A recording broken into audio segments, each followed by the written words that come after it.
اللهم إني أسألك علما نافعا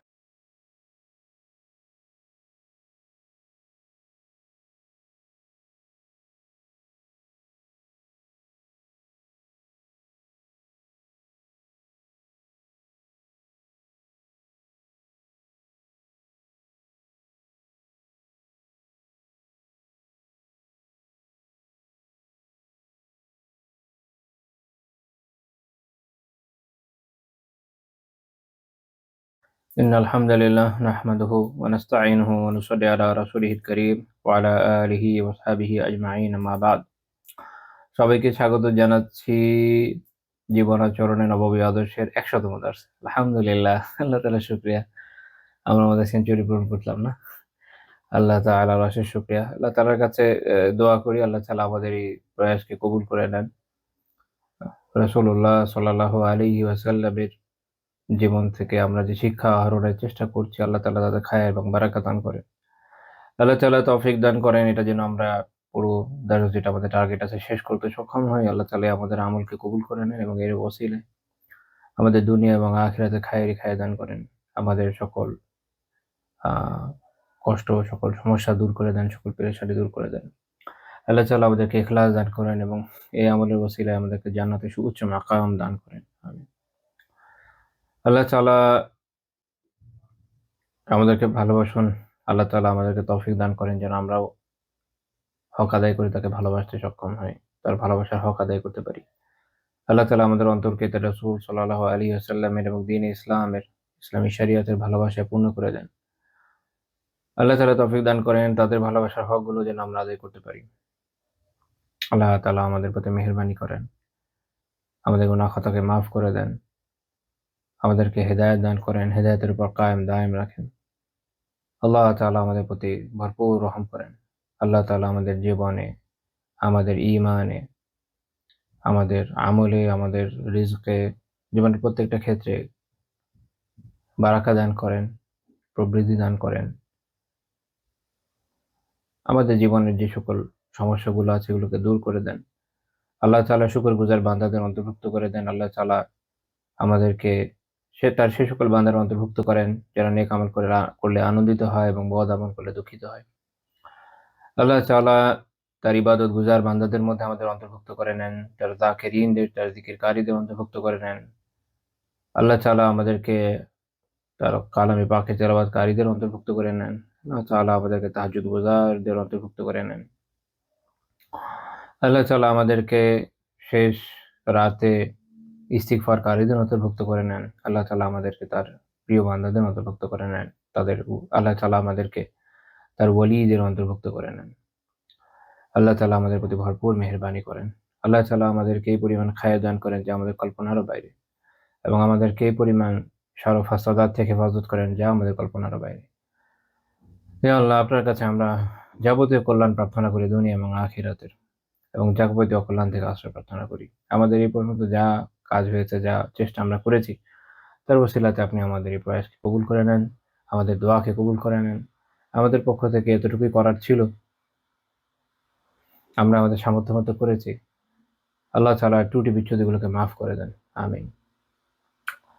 তো আল্লাহ তাআলার অনেক শুকরিয়া। এতদিন পর্যন্ত আমরা একসাথে থাকতে পেরেছি। দোয়া করি যেন বাকিটুকু করতে পারি ইনশাআল্লাহ তাআলা। তো চলেন আমাদের মূল আলোচনায় চলে যাই। আহ আমরা আলোচনা করছিলাম যে প্রশ্নোত্তর দেওয়ার ক্ষেত্রে রাসূলুল্লাহ সাল্লাল্লাহু আলাইহি ওয়াসাল্লামের যে আদর্শ তিনি আমাদের শিখিয়েছেন সে বিষয়ে আমরা আলোচনা করছিলাম। 24টা পয়েন্ট আলোচনা হয়েছে। আজকে 25 নম্বর পয়েন্ট।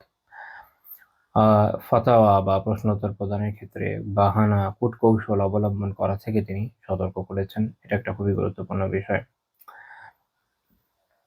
দেখেন, দ্বীনের প্রশ্নোত্তর দেওয়া, দ্বীনের যেকোনো বিষয় সম্পর্কে জানানো এটা একটা খুবই ক্রিটিক্যাল কাজ। এটা আসলে খুব আরামদায়ক কাজ, বিষয়টা এরকম নয়।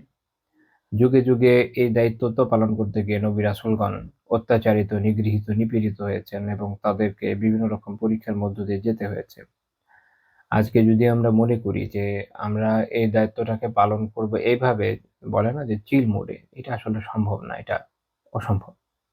এটা একটা গুরুতর দায়িত্ব, হাতে জ্বলন্ত অঙ্গার রাখার মতো। ভুল হলে যদি প্রচুর মানে সক্ষমতা সামর্থ্য থাকার পর, সর্বাত্মক চেষ্টা করার পরও যদি সঠিক উত্তর পাওয়ার ক্ষেত্রে কারো ভুল হয়ে যায়, তো এটা ক্ষমার হো, আল্লাহ তাআলা এর জন্য প্রতিদান দিয়ে থাকেন। কিন্তু যদি সক্ষমতা সামর্থ্য না থাকে, যোগ্যতা না থাকে, সেক্ষেত্রে উত্তর খোঁজার প্রয়াস, আরেকদিকে সক্ষমতা সামর্থ্য আছে বটে কিন্তু উত্তর থেকে বাঁচার প্রয়াস, অথবা টুইস্টের উত্তর দেওয়ার প্রয়াস, অথবা এমন কিছু করা যার মাধ্যমে হারাম হালাল হয়ে যায়, হালাল হারাম হয়ে যায়, ইচ্ছাকৃতভাবে এই ধরনের কাজগুলো করে অনেক অনেক বড় গুনাহ। আল্লাহ তাআলা এ থেকে আমাদের সবাইকে হেফাজত করেন, আমিন। পূর্ববর্তী উম্মার যাদের মধ্যে ইলম ছিল তারা কারা? ইহুদ, আপনারা জানেন। খ্রিস্টানরা হচ্ছে, এরা হচ্ছে দলিন, এরা হচ্ছে গোমরা, এদের মধ্যে ইলমের অভাব আছে। এরা তো এদের স্ক্রিপচারই ঠিক করতে পারে না, 300 বছর লেগে গেছে। নিজেদের লেখা স্ক্রিপচার, আল্লাহ তাআলা পাঠানো না, নিজেদের লেখা স্ক্রিপচারের মধ্যে কোনটা স্ক্রিপচার বানাবে এটা ঠিক করতে 300 বছর খেয়ে দিয়েছে। তো ইহুদিদের বিষয়টা ডিফারেন্ট, এদের মধ্যে নলেজ ছিল এবং নলেজকে এরা চর্চার মধ্যে রেখেছে, স্টিল এখনো রাখে তারা। কিন্তু এদের মধ্যে এই প্রবণতা দেখা গিয়েছে যে এদের যারা জ্ঞানী ব্যক্তি, এদের যারা আলিম, তারা বিভিন্নভাবে শরিয়াকে বিকৃত করেছে।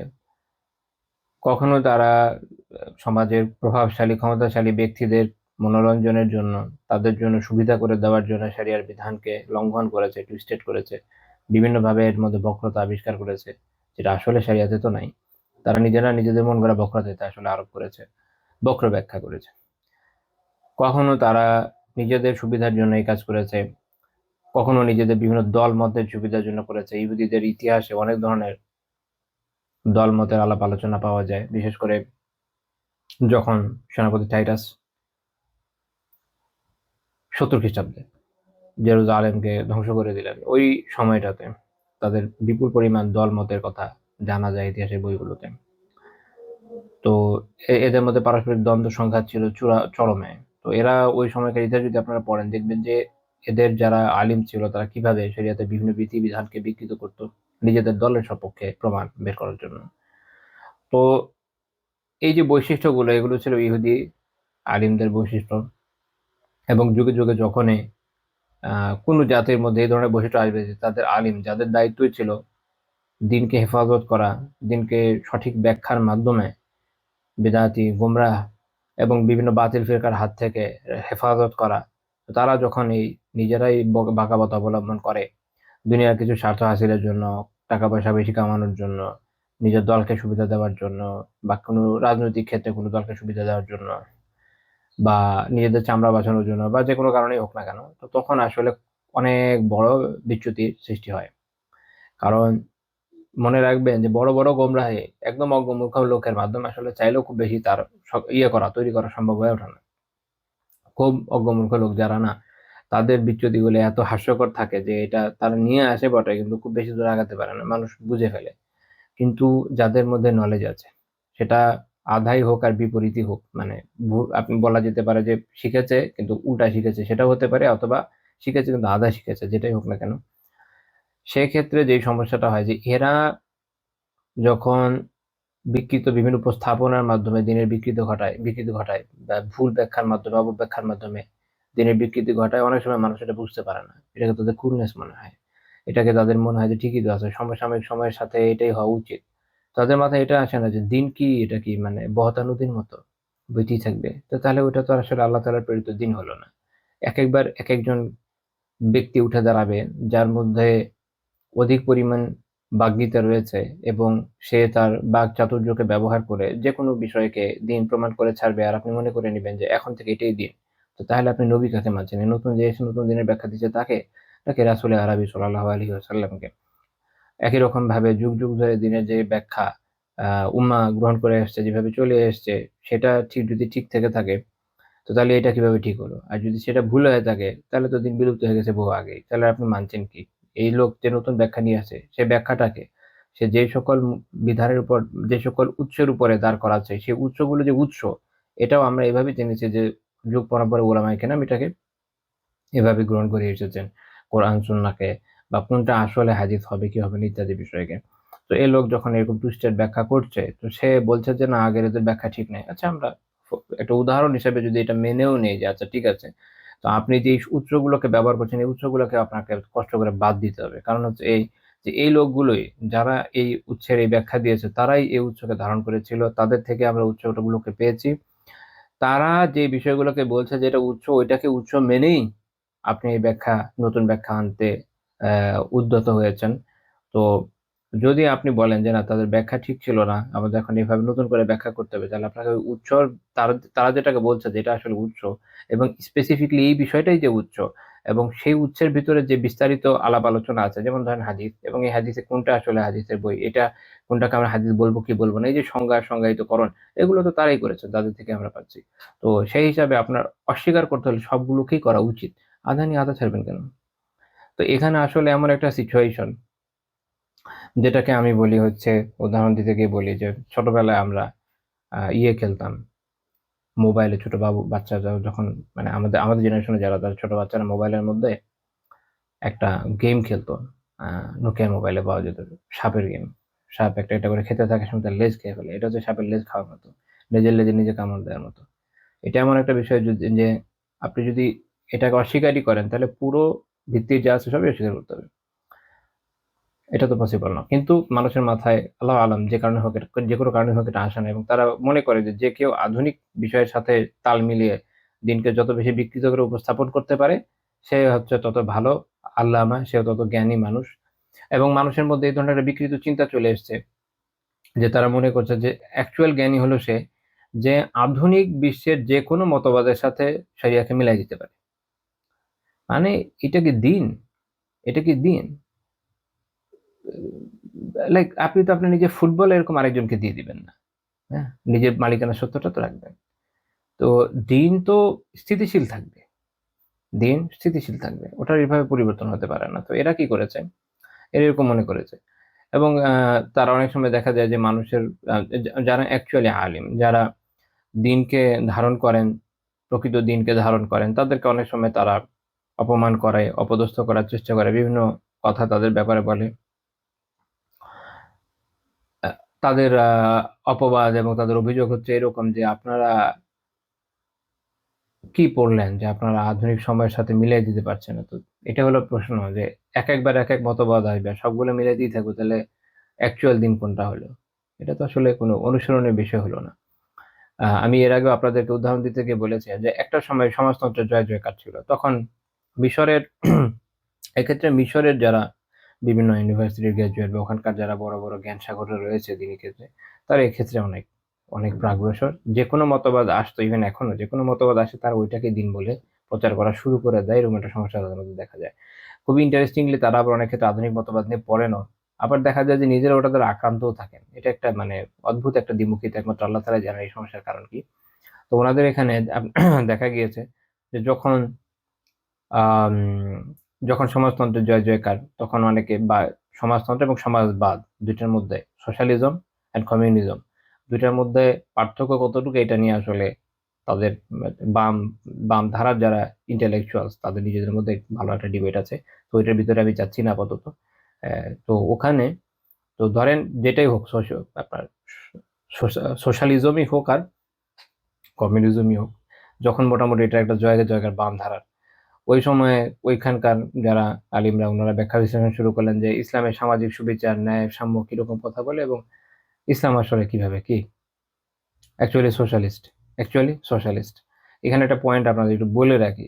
আল্লাহ জানে হয়তো জীবনে কখনো কাজে আসতে পারে। সেটা হলো দেখেন, একটা তো হচ্ছে কমিউনিজম, আপনারা জানেন। সোশ্যালিজম বলে এখন বস্তু আছে, একটু আগে যেটা বললাম। আপনারা দেখবেন যে জার্মানিতে সোশ্যালিজম ক্রিয়াশীল আছে। যখন ২ জার্মানি একত্রিত হলো, এক পাশে ছিল ক্যাপিটালিজম, আরেক পাশে ছিল কমিউনিজম। ২ টা একত্রিত হয়ে ২ টার মাঝখানে একটা পথ ধরল সোশ্যালিজম। তো এখানে সামাজিক সুবিচার, ন্যায়, সাম্য এগুলোকে খুব প্রাধান্য দেওয়া হয়। এখানে কমিউন ধারণার মতো হয় না। মানে সমাজতন্ত্র যেভাবে সকল সম্পত্তি রাষ্ট্র বাজেয়াপ্ত করে নেয়, জনগণের কিছু থাকে না, আমলাতন্ত্র থাকে, এই জিনিসটা থাকে না। তো যদি ভালো করে বুঝেন, আমি ভালো করে আমি যতটুকু সম্ভব বুঝিয়ে বলার চেষ্টা করছি। যদি সোশ্যালিজমকে আপনারা যে কেউ সার্চ করতে পারেন, চ্যাটেই জিজ্ঞেস করেন, ChatGPT কে জিজ্ঞেস করেন যে সোশ্যালিজম সম্পর্কে খুব সহজে আমাকে ব্যাখ্যা করো কয়েকটা পয়েন্ট দিয়ে। তাহলে আপনাকে যা বলবে, আমি আপনাদের বলে দিচ্ছি যে এই পয়েন্টগুলোকে কেউ যদি বলে যে আমরা এটাকেই কায়েম করতে চাই এবং এটা হচ্ছে ইসলাম আর কি, তো তাহলে আপনাদের মনে হতে পারে যে হ্যাঁ এটাই আসলে ইসলাম। মানে আশা করি বুঝাতে পারছি যে আমি কেউ কোনো দল যদি এসে বলে যে আমরা না এই যে সামাজিক সুবিচার, ন্যায়, সাম্য এগুলো যদি প্রতিষ্ঠা করে দেই তাহলে আসলে ইসলাম কায়েম হয়ে যাচ্ছে। আসলে তারা সোশ্যালিজম কায়েম করছে, কিন্তু তারা বলতে চাচ্ছে না। এটা হচ্ছে মজার বিষয়। তো এটা বিগত অনেক বছর ধরে উত্তর আফ্রিকা, আহ, এশিয়া মাইনর এবং আমাদের দেশ এবং আরো অনেক অঞ্চলে অনেকগুলো এরকম দল আছে যারা ইসলামিক দল, তারা এই এই নীতির উপর দিয়ে চলছে, আল্লাহ আলাম কেন, কিন্তু তারা এটার উপর দিয়ে চলছে। আর বলতেই পারে যে আমরা একটা ডানপন্থী সোশ্যালিস্ট পার্টি, এটা বলতে চায় না। হ্যাঁ, তো এই যে থিওরিটা এগুলো আসলে ডেভেলপ করেছে ওই সময় মিশর থেকে। তো তারা এটার সাথে দেখানোর চেষ্টা করছে, অনেক অনেক বই টই লিখেছে এই বিষয়ে। এরপরে যখন ওই সময় মিশর ছিল রাশিয়ার দিকে ঝোঁকা, রাশিয়ার সাথে তার খুব ভালো রিলেশন। রুশ সেনার এক সময় মিশরে এখানে আপনার ঘাঁটি ছিল ওদের। আহ সাইনাই যুদ্ধের সময় রুশ সেনারা সরাসরি অংশ নিয়েছে, যদিও তাদের পুরোপুরি মানে নিজস্ব আইডেন্টিটিতে না, মিশরীয় সেনাদের ছদ্মবেশে, এবং অনেকে নিহত হয়েছে, এটা পরবর্তীতে নথি থেকে জানা গেছে। ওই সময় ওরা স্বীকার করে নাই।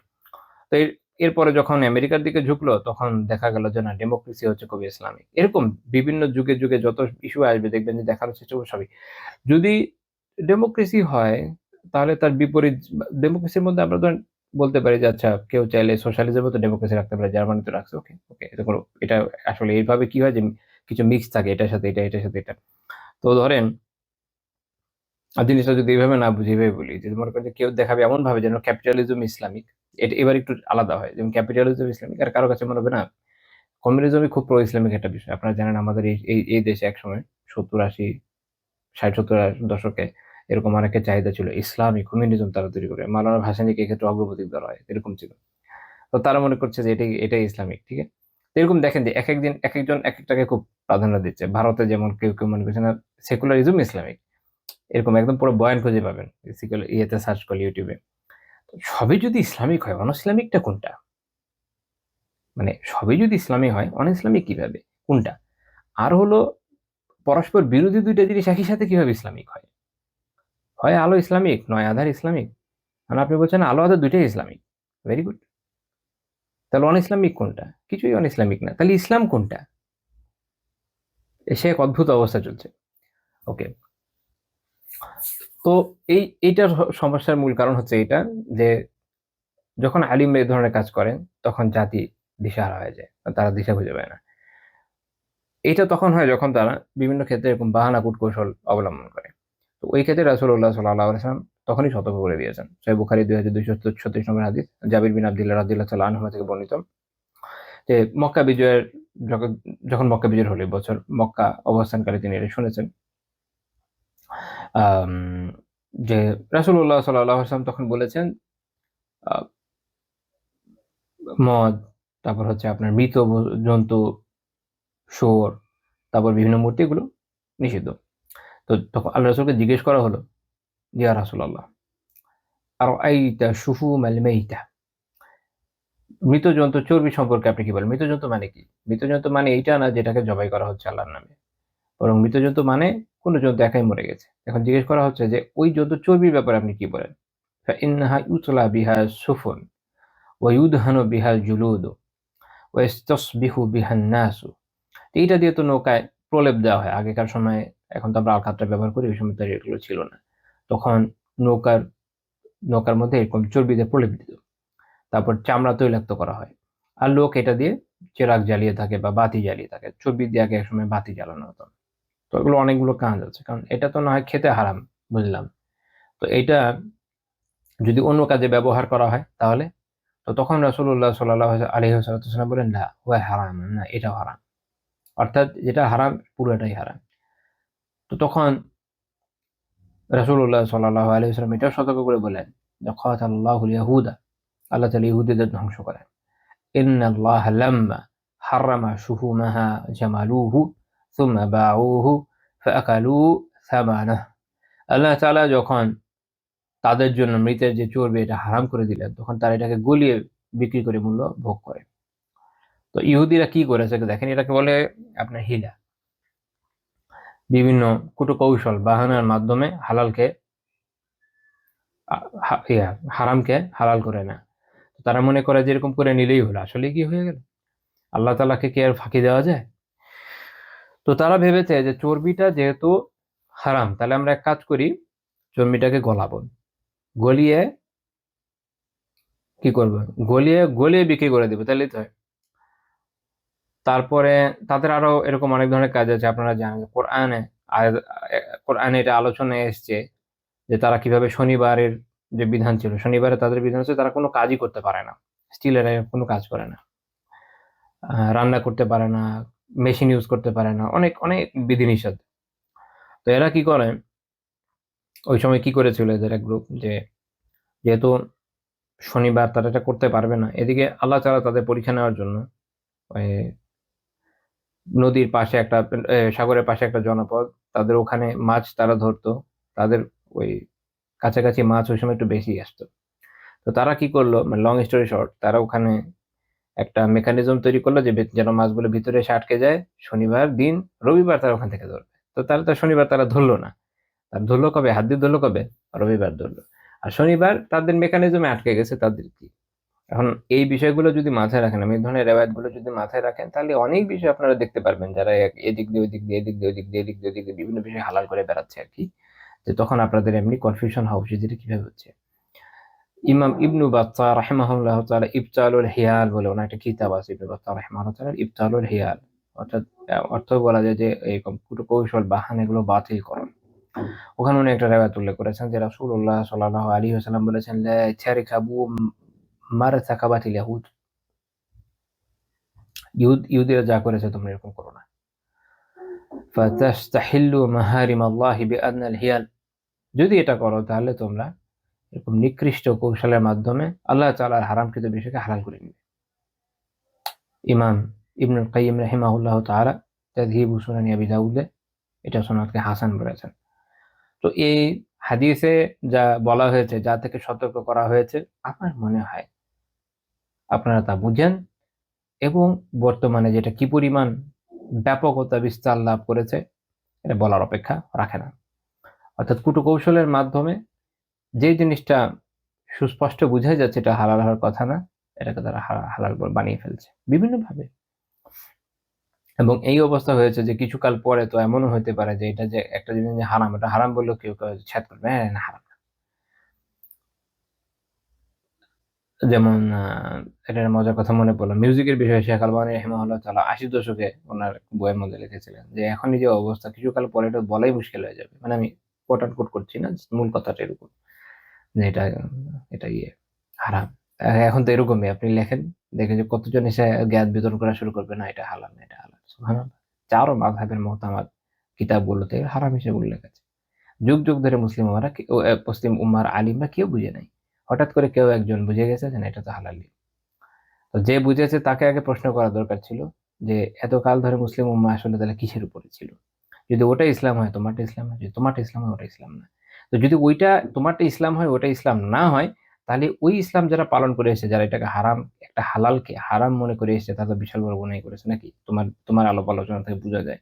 তো সেই হিসাবে তারা যে দিনকে যে রেওয়ায়েত গুলোকে ধারণ করেছে, তাহলে তো তাদের থেকে এটা নেওয়ার কোনো সুযোগ নেই। এরকম লোক থেকে কিভাবে রেওয়ায়েত নেবে? এরকম একটা সিম্পল মাসালা, মানুষ সবসময় গানের সাথে যুক্ত।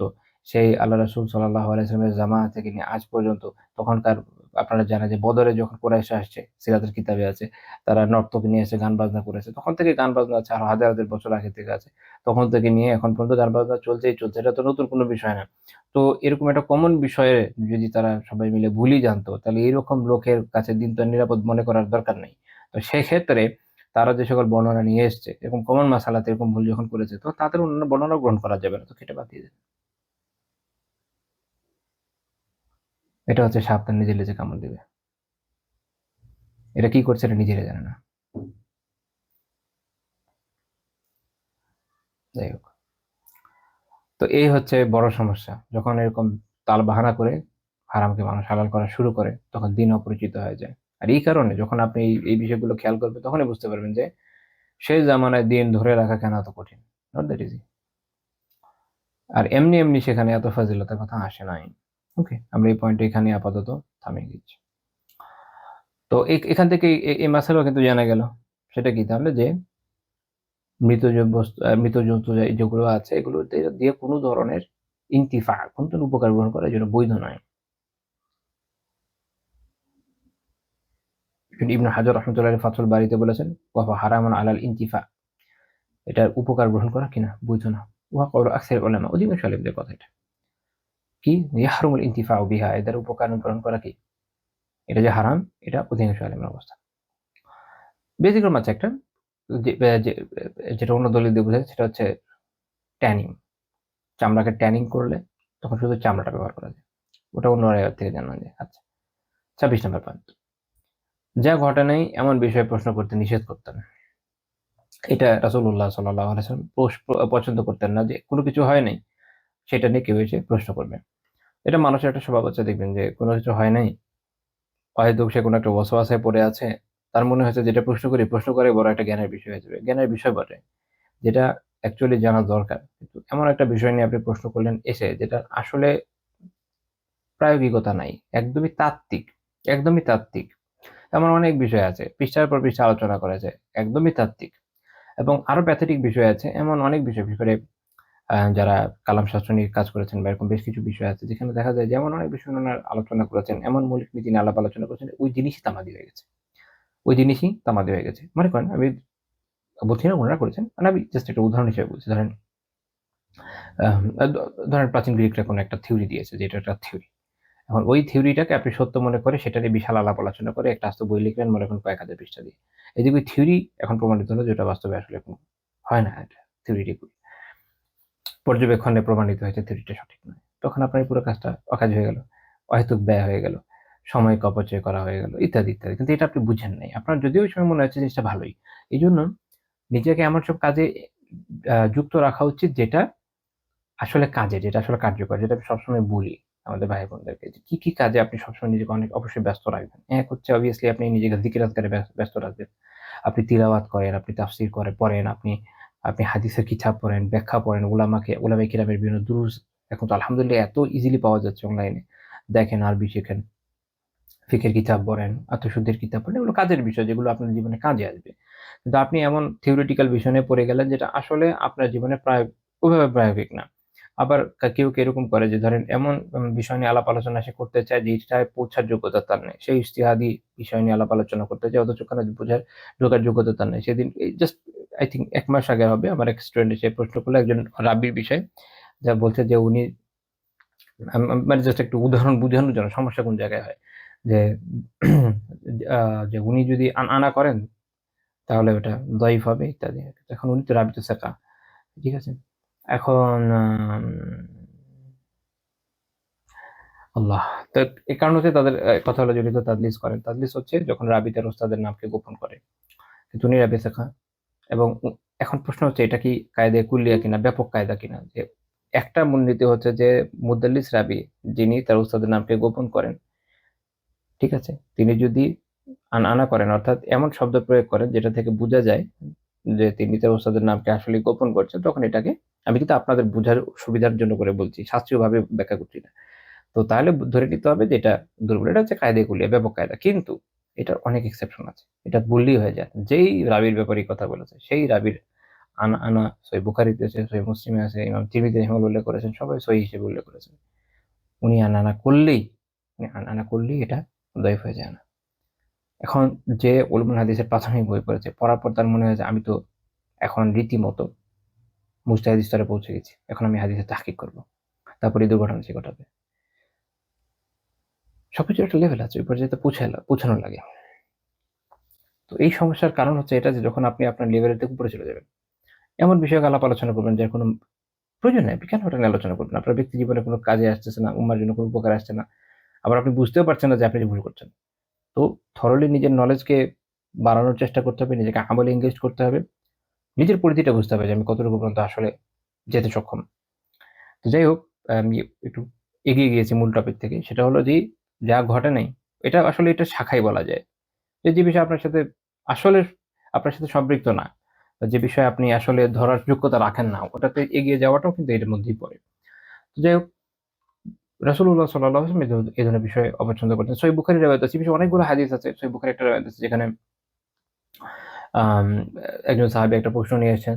তো যিনি বর্ণনাকারী উনি বলছেন যে ইন্না রাসূলুল্লাহ সাল্লাল্লাহু আলাইহি ওয়াসাল্লাম কারিহাল মাসাইলা ওয়া আবাহা, যে রাসূলুল্লাহ সাল্লাল্লাহু আলাইহি ওয়াসাল্লাম এই প্রশ্নটাকে অপছন্দ করেছেন, দূষণীয় মনে করেছেন। কারণ তিনি মনে করেছেন যেটা হয় নাই, যেহেতু এটা প্রশ্ন করা প্রয়োজন। তো মূল কথা হচ্ছে যে যদি হয় তাহলে ওটা নিয়ে কথা বলা যায়। ইমাম মুসলিম রাহিমাহুল্লাহ তাআলা একটা হাদিস উল্লেখ করেছেন, এটা অন্যান্য কিতাবে আছে। আল্লাহ রাসূল বলছেন যে দারুনি মা তারাকতুকুম, আমি তোমাদেরকে যা ছেড়ে দিয়েছি সে বিষয়ে আমাকে ছেড়ে দাও।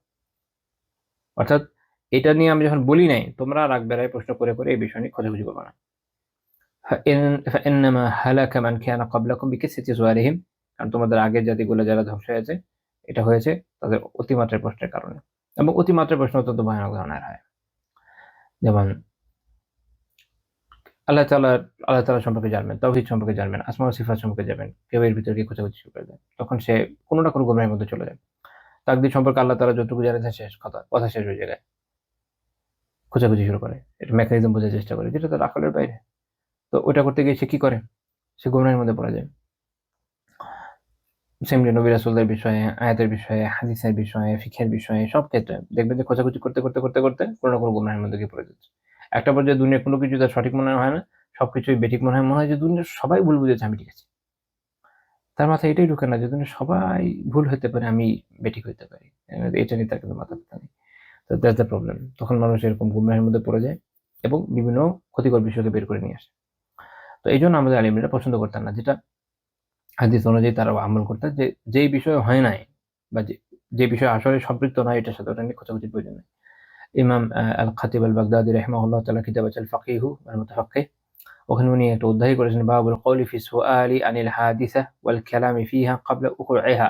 কোনো বিষয়, যেটা কোনো বিষয় ঘটার আগে সেটা নিয়ে প্রশ্ন করা বা সেটা নিয়ে কথাবার্তা বলা, এই বিষয়ে উনি অধ্যায় করেছেন। সেখানে এই হাদিস যেটা আমি মাত্র উল্লেখ করলাম এটা উল্লেখ করেছেন।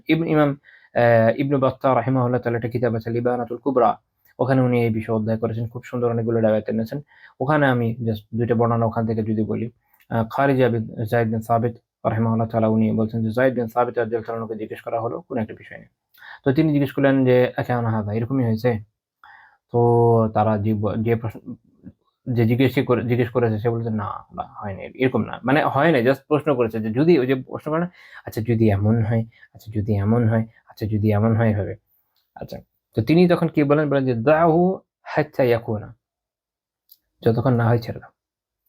فإنما هلك من كان قبلكم بأنهم قاسوا ما لم يكن بما قد كان حتى تركوا دين الله.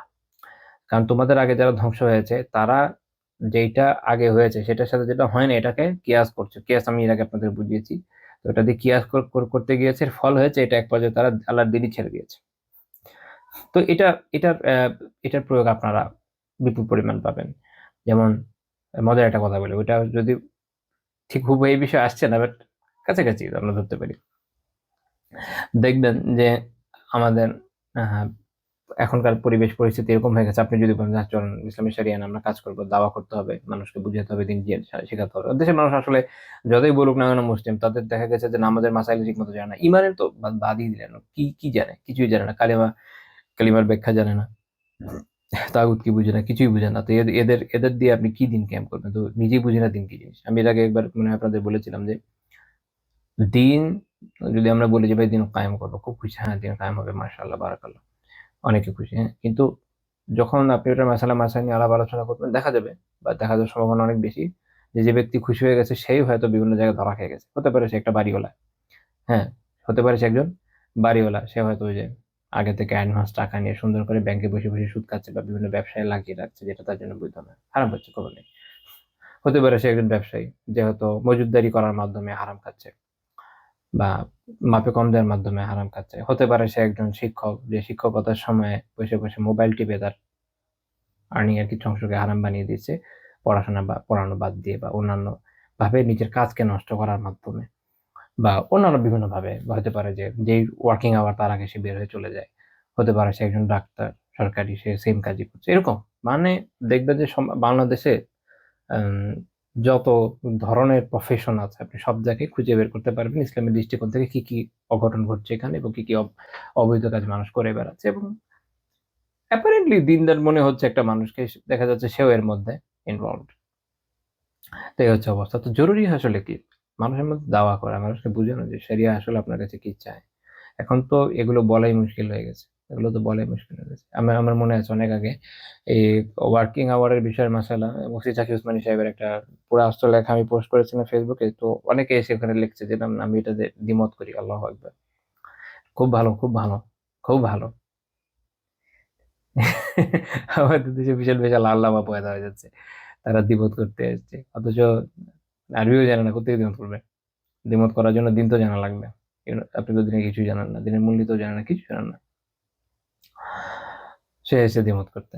তো এই হচ্ছে আমাদের অবস্থা। তো এই এই এই জাতির আপনি কিভাবে এর মধ্যে দিয়ে দিন কায়েম করবেন? আপনি যখন বলছেন যে দিন কায়েম করবে, সে দিন দিয়ে তা বুঝছে, কি বুঝছে জানেন? আপনি জানেন না।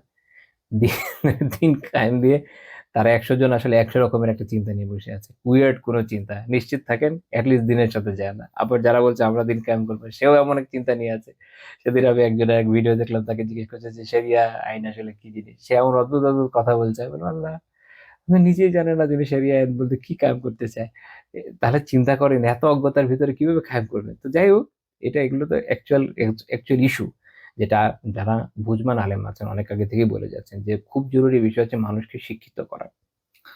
আপনাদেরকে আমরা এর আগে আলোচনা করেছি আপনাদের সামনে যে রাসূলুল্লাহ সাল্লাল্লাহু আলাইহি ওয়াসাল্লাম মদিনাতে আগে কি পাঠিয়েছেন? দায়ী পাঠিয়েছেন, ২ জন শিক্ষককে পাঠিয়েছেন, মুসাব বিন উমাইর রাদিয়াল্লাহু আনহুকে এবং আব্দুল্লাহ বিন উম্মি মাকতুম রাদিয়াল্লাহু আনহুকে। উনারা কি করেছেন? মানুষকে শিখিয়েছেন, পড়িয়েছেন, জানিয়েছেন, তাই না?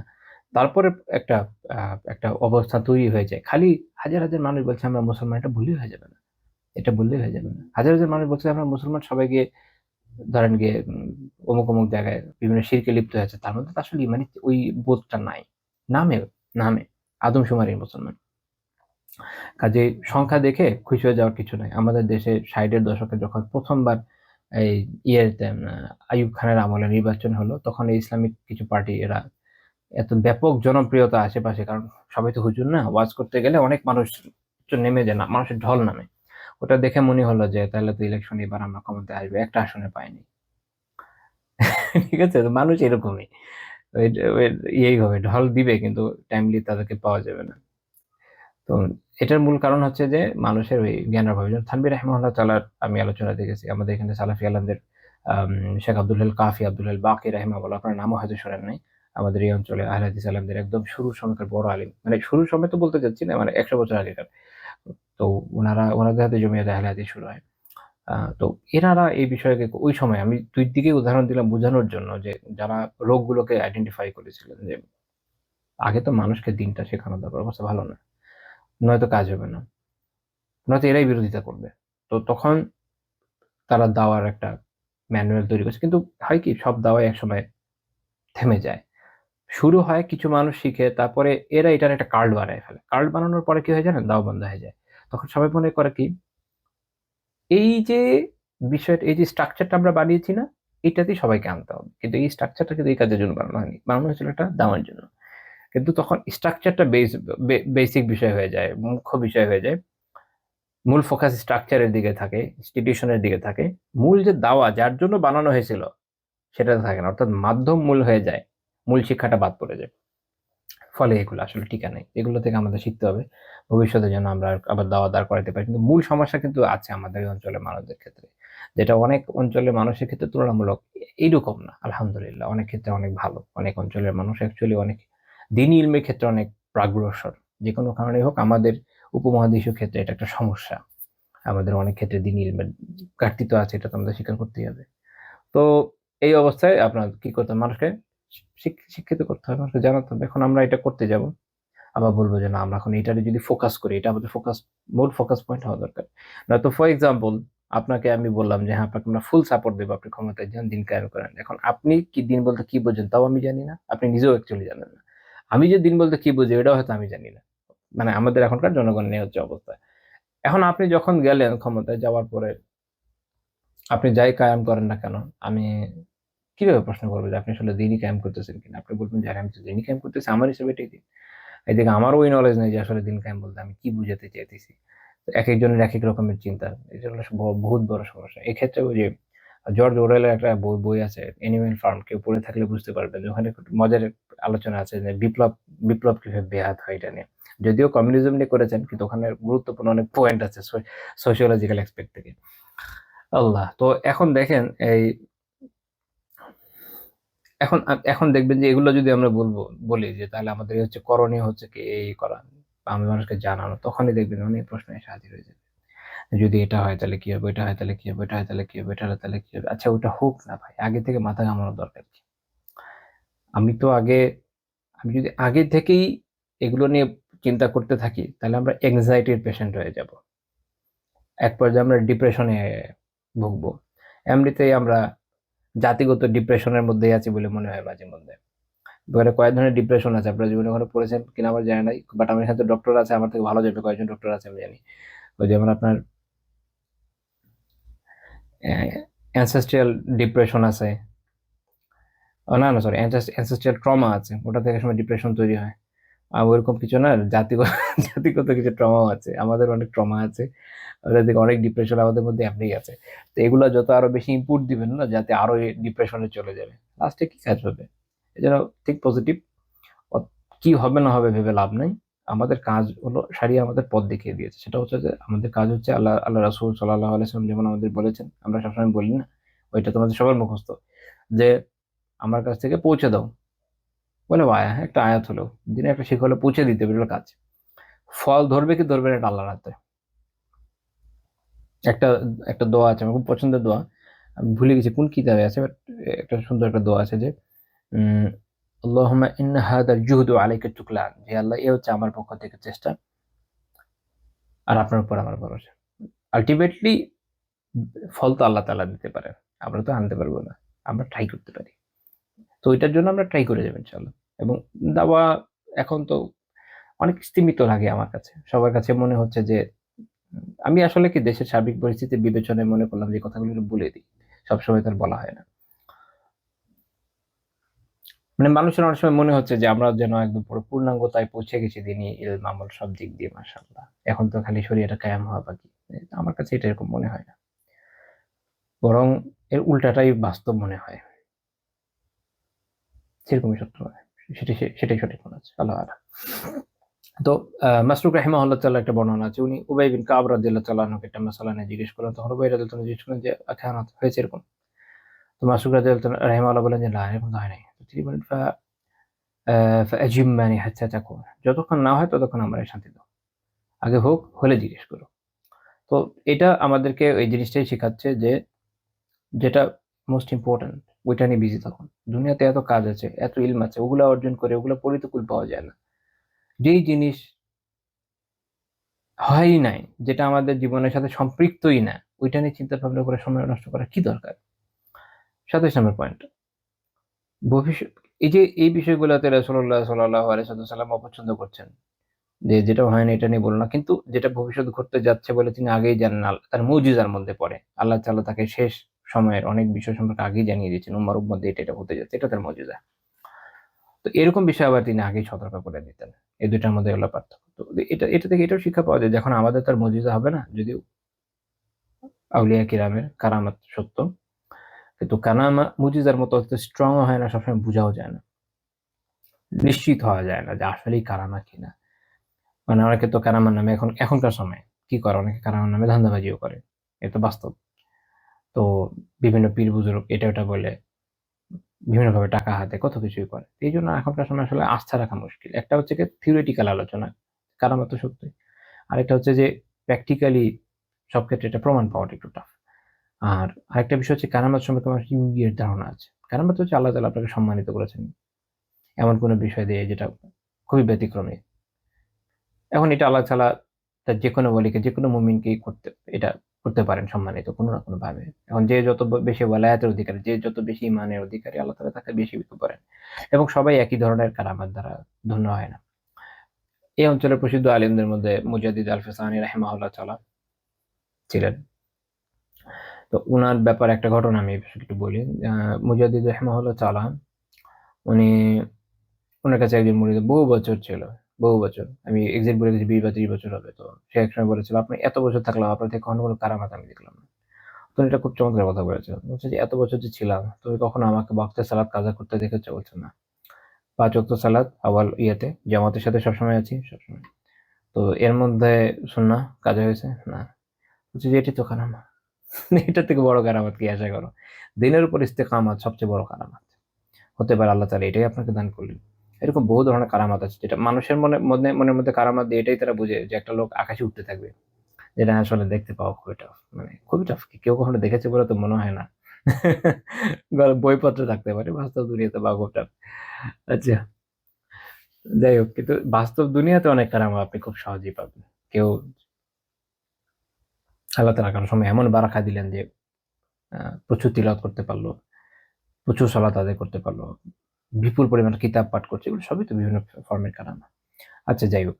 তো এটা আমি প্রাসঙ্গিকভাবে বললাম। তো মূল কথা হচ্ছে এটা যে এখন আসলে কেউ যেভাবে বলে দিবে এটা তো আর সম্ভব না। এটা একমাত্র নবী রাসূলদের পক্ষেই সম্ভব। কিন্তু এখনকার সময়ে আমরা অনেক সময় এনালাইসিস করে ঘটনার পরম্পরা বিশ্লেষণ করে একটা ধারণা করতে পারি। এগুলো ভবিষ্যৎবাণী না। এগুলো হচ্ছে ধারণা। আকাশে মেঘ হয়েছে, এটা দেখে আপনার মনে হতে পারে যে বৃষ্টি হইতে পারে। এটা একটা বিশ্লেষণ মাত্র, আর কিছু না। এটা ওই ভবিষ্যৎ গণনার মধ্যে পড়ে না। তো যাই হোক, তো এখান থেকে এটাও বোঝা যায় যে আমাদের সময় যেহেতু ওইটা সম্ভব না, মুজিজা সম্ভব না। বাট যখন আমরা অনেক কিছু দেখি, অনেক কিছু আগে থেকে সতর্ক করে দেওয়াটা এটা তাই। তো এইজন্য দেখবেন যে ওলামায়ে কেরাম সবসময় অনেক বেশি সতর্ক করে দেন। আমাদের দেশে এখন কি হচ্ছে আল্লাহু আলাম, বাট সবসময় এটা হয়ে আসছে। আলেমরা অনেক কিছু সতর্ক করে থাকেন যাতে উম্মাহ সতর্ক হয়।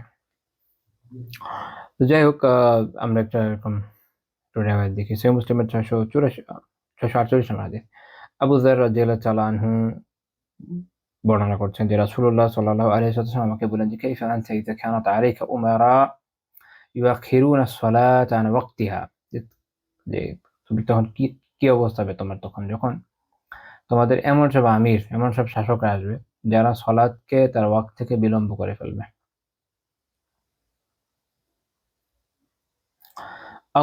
আও ইউমিতুনা আস-সালাতা আন ওয়াক্তিহা, অথবা সালাত থেকে তার ওয়াক্ত থেকে মেরে ফেলবে।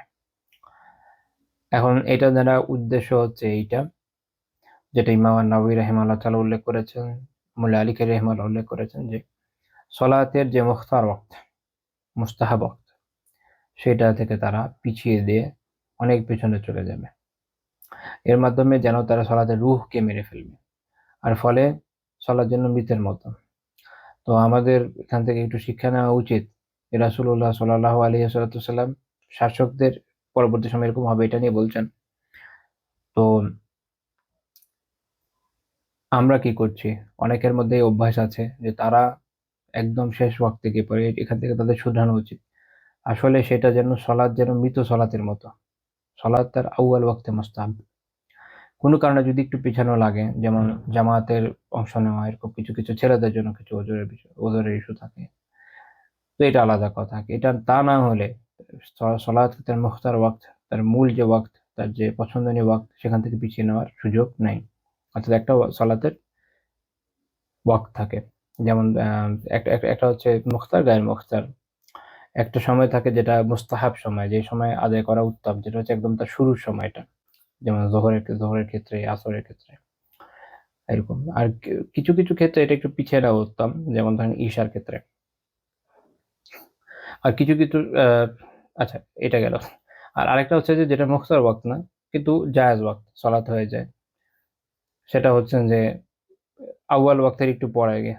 আর কোনো সালাতের ক্ষেত্রে যেটা হয় যে আপনার মাকরুহ ওয়াক্ত থাকে, যেখানে আপনি পিছিয়ে নিতে পারেন খুবই কোনো উযর থাকলে। আ আবার আপনার হারাম ওয়াক্ত আছে, যেমন ঈশার ক্ষেত্রে রাতের অর্ধেক যখন চলে যায়, তখন এরপরে থেকে যদি আপনি বিনা উযরে এটা দেরি করেন, হারাম হয়ে যাবে। আর যদি উযর থাকা অবস্থায় দেরি করেন, তাহলে আদায় তো হয়ে যাবে, অপছন্দনীয় কাজ। এত দেরিতে চলে যাবে। আর এটার ওয়াক্ত মূলত আধা রাত পর্যন্ত। বা তারপরও যদি কারো কোনো উযর থাকে, আদায় করে নাই কোনো কারণে, তখন ওই সময় যখন সে আদায় করবে, ইনশাআল্লাহ তাআলা আদায় হয়ে যাবে। কিন্তু এটা মুখতার না। এটা পছন্দনীয় ওয়াক্ত না। পছন্দনীয় ওয়াক্ত হচ্ছে ঈশার ক্ষেত্রে রাতের 1/3 যাওয়ার পরে, মাগরিবের ক্ষেত্রে ওয়াক্তের শুরুতে। তারপর হচ্ছে আসর এবং যোহরের ক্ষেত্রেও তাই। ইউজুয়ালি ওয়াক্তের শুরুতে। যোহরে যখন গরমকালে অনেক গরম পড়ে, তখন তাবরিদ বা একটু ঠান্ডা হোক, একটু শীতল করে, সামান্য একটু দেরি করে। এই হচ্ছে মানে ওয়াক্তের ব্যাপারে ইন এ নাটশেল আলাপ আলোচনা। তো কেউ যখন এখান থেকে পিছিয়ে যাচ্ছে, মাকরু ওয়াক্তের দিকে চলে যাচ্ছে, মনে করেন যে একদম আসরের কাছাকাছি সময় যোহর পড়ছে, তো সলাৎ তো হয়ে যায়, কিন্তু এটা অপছন্দনীয় কাজ, এটা তার করণীয় ছিল না। করণীয় ছিল আউয়াল ওয়াক্তে পড়া। কিন্তু আমরা কি করি, এরকম পিছিয়ে থাকে, আরে দুনিয়ার সব কাজ করে ফেলবো তারপরে গিয়ে সলাৎ আদায় করবো, এটা তো আমাদের সমস্যা। আল্লাহ তাআলা আমাদের হেদায়েত দেন, আমি অথচ সলাতে তো প্রশান্তি, মানে কখন আদায় করব, না আদায় করতে পারলে অন্তরে অশান্তি হবে, এটাই তো হওয়া দরকার ছিল, কিন্তু এটা আমাদের হয় না, এটা দুঃখজনক। তো এমনি এই হাদিসের বাহ্যিক ইয়ে থেকে এটা বোঝা যায়, বাহ্যিক অর্থ থেকে এরকম মনে হয় যে এর মানে মনে হয় এইটা, যে সলাতের ওয়াক্ত শেষ হওয়ার পরে কথা বলছে। ইউআখিরুনা ইউআখিরুনা সলাত আন ওয়াক্তিহা, এখান থেকে যেন এরকম মনে হয় যে সলাতের ওয়াক্ত শেষ হওয়ার পরে, অর্থাৎ জোহরেরটা আসরে গিয়ে পড়ছে। আসলে এরকম হবে না। ইমাম নাওয়াবী রাহিমাহুল্লাহ তাআলা শারহ, তার যে আল মিনহাজ, সহিহ মুসলিমের ব্যাখ্যা, ওখানে উনি বলছেন যে মূলত যে সকল আমিরদের ব্যাপারে কথা বলা হচ্ছে, এটা শুরুই হয়েছিল বনু উমাইয়াদের সময়। তখন যেমন হাজ্জাজ বিন ইউসুফ, আরো কয়েকজন আমির ছিল, তাদের স্বভাবই ছিল তারা অনেক দেরিতে সলাত আদায় করতো, কিন্তু ওয়াক্ত শেষ করে আরেক ওয়াক্তে গিয়ে না। এটা উনি বললেন যে এটার উপর ভিত্তি করে এর ব্যাখ্যা বুঝতে হবে। তো তার মানে হলো এটা যে ওয়াক্তের এরকম দেরি করে আদায় করা শেষের দিকে। তো তখন করণীয় কি? আবু যার রাদিয়াল্লাহু তখন জিজ্ঞেস করেন যে ফেমা আমরুনি, আপনি আমাকে কি আদেশ করেন এই ক্ষেত্রে? আল্লাহ রাসূল বলেন যে সল্লি সলাত আলি ওয়াক্তিহা, সালাতকে তার ওয়াক্তে আদায় করো। ওয়াক্তে মানে মুস্তাহাব ওয়াক্তে, মুখতার ওয়াক্তে, আউয়াল ওয়াক্তে আদায় করো। ফাইন আদারাক ফাইন ফাইন আদরাকতাহা মাহুম ফাসল্লি ফাইন্নাহা লাকা নাফিলা, যদি তাদের সাথে সলাৎ পেয়ে যাও, অর্থাৎ দেখা গেল যে ওখানে আপনি গেলেন, ওই এখানে শাসকের কথার কারণ আছে। আমাদের এখন তো সলাৎ পড়ায় শুধু মসজিদের ইমাম না, বেচারারা হচ্ছে সমাজের নিগৃহীত শ্রেণীর মধ্যে পড়ে। আসলে আগেকার সময় বা শুরুর সময় বিধান কি ছিল, শাসকরা বেসিক্যালি পড়তো, বড় জামে মসজিদ হতো, ওয়াক্তে ছোট ছোট মসজিদ হতো বিভিন্ন জায়গায়, ইউজুয়ালি একটা শহরে একটা বড় জামে মসজিদ হতো।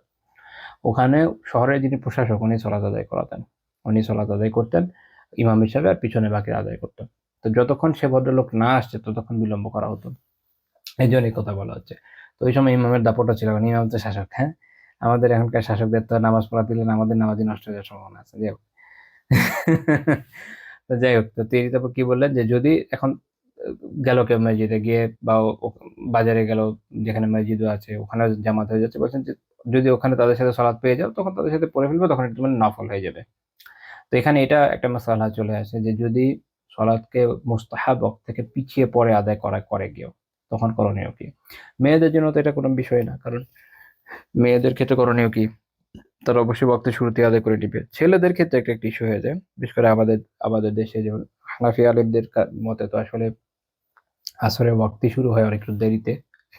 আমি অবশ্য জানিও না কয়টা থেকে শুরু হয়, কারণ এত অ্যাপ চালানোর দেখেও বলা যায়।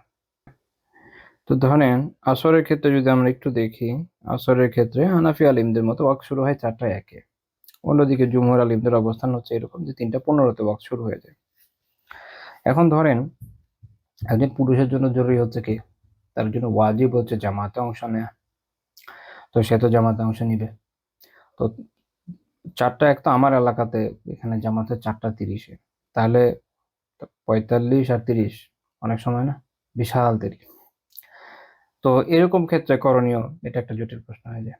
তো যদি এরকম এরকম ক্ষেত্রে এক হচ্ছে করণীয় নিজে আওয়াল ওয়াক্তে ফরজ পড়ে ফেলা, তাহলে আপনার ফরজ আদায় হয়ে গেল।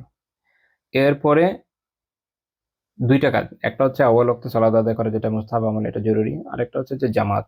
তো ইমাম নাওয়াবী রাহিমাহুল্লাহ তাআলা আল মাজমুতে আলোচনা করেছেন এই মাসালাটা বিস্তারিত, যে এক্ষেত্রে করণীয় হলো যে ওয়াক্তের শুরুতে নিজের সালাত আদায় করে না, তারপরে মসজিদে গিয়ে আপনি আবার তাদের সাথে সালাত আদায় করলেন, তার আপনি 2টা সওয়াব পেলেন, জামাতের সওয়াব পেলেন, আউয়াল ওয়াক্তেরও সওয়াব পেলেন। এখন যদি এটা আপনার জন্য সম্ভব না হয়, আরেকটা সুরত আছে, সেটা হচ্ছে নিজেরা জামাত করে না, যদি আপনার সাথে আরেকজনকেও দাঁড় করায় দিতে পারেন, জামাত হয়ে যাচ্ছে, ওয়াইফ আছে, যে কেউ আছে, জামাত হয়ে যায়। আরেকটা বিষয় হলো, থার্ড অপশন হচ্ছে যে জামাত আপনি করতে পারছেন না, আউয়াল ওয়াক্তে একা একা পড়ে ফেললে পরে গিয়ে মসজিদে যে আপনি জামাতে শরিক হবেন সেই সুযোগ আপনার হবে না, আপনার 2টার একটা অপশনকে নিতে হবে, অথবা আপনি এমনই হলো সেটা আপনার দেওয়া হবে না। এই জলিম মানুষের, আমাদের তো এই অবস্থা। তো এই ক্ষেত্রে কি করণীয়, কোনটাকে প্রাধান্য দিবে? আগে একা পড়বে, পরে আর জামাতে শরিক হবে না, নাকি একবারই জামাতে শরিক হবে, কারণ জামাতে শরিক হওয়া তো ওয়াজিব।